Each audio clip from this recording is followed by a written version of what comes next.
कर्म के फल से तो स्वयं महाकाल और महाकाली भी परे नहीं वृंदा। मैं इस श्राप को अपने कर्म के कर्म फल के रूप में स्वीकार करता हूं।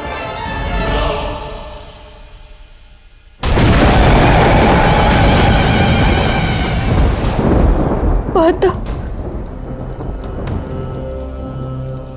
विवाह से पूर्व पतिव्रत के वरदान की कामना के लिए भी मैंने आपका नाम स्मरण किया था, और आज जब वो पतिव्रत का वरदान भंग हो गया है, तो अपने देह को त्यागने से पूर्व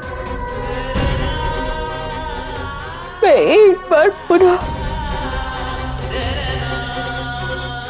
आपका नाम स्मरण करती हूँ।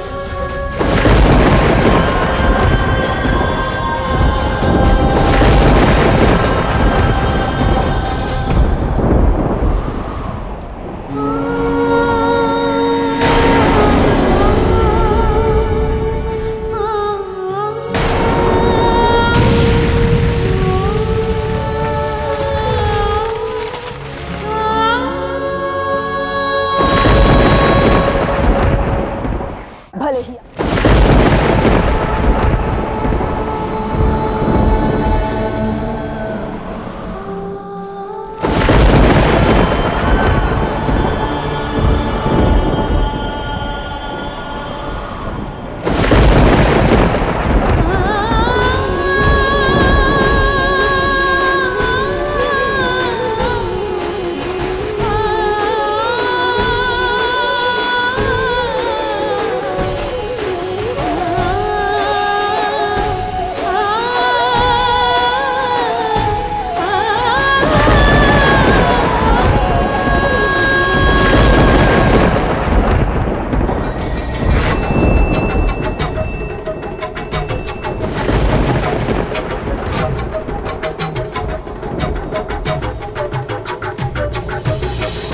वृंदा,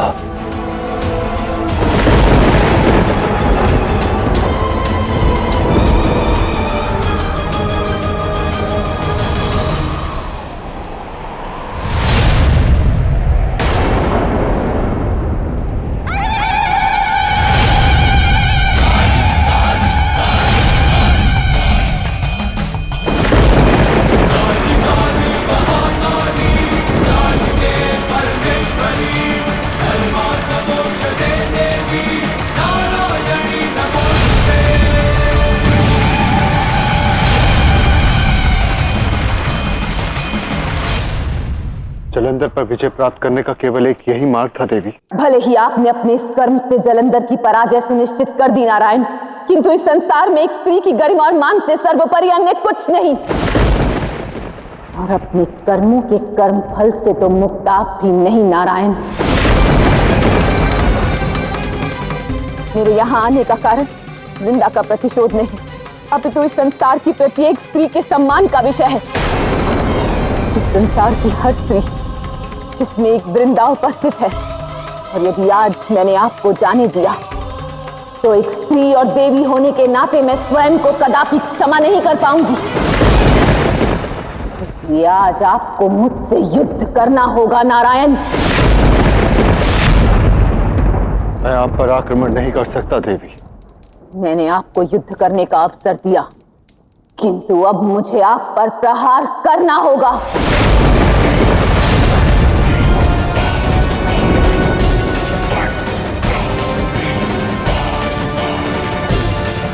तो मैं सच हूं।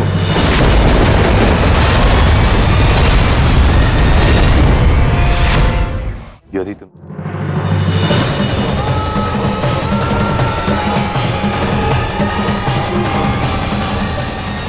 रुक जाओ गौरी।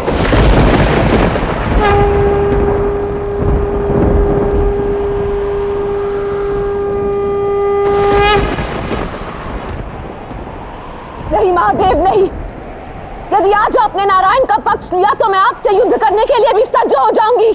गौरी, मैं यहाँ किसी का पक्ष लेने नहीं, अपितु तुमसे कुछ कहने आया।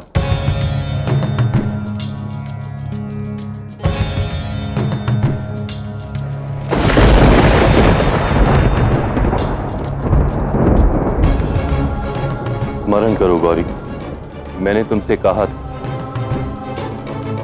जलंधर के कर्म के साथ नारायण का कर्म फल भी जुड़ा है। भविष्य में त्रेता युग में मानव जाति के उद्धार के लिए नारायण मनुष्य रूप धारण करेंगे।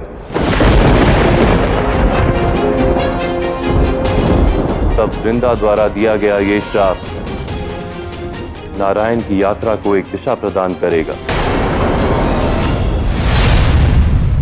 सहमत हूं देव कि नियति में घटित होने वाले प्रत्येक घटना के पीछे कोई ना कोई कारण अवश्य होता है, किंतु इससे मेरी भक्त वृंदा के प्राण तो नहीं लौट आएंगे ना। और यदि आज मैंने नारायण के दुष्कर्म का दंड, उचित दंड उन्हें नहीं प्रदान किया, तो ये वृंदा के साथ साथ संसार की प्रत्येक स्त्री के साथ अन्याय होगा। और मैं ऐसा नहीं होने दूंगी महादेव।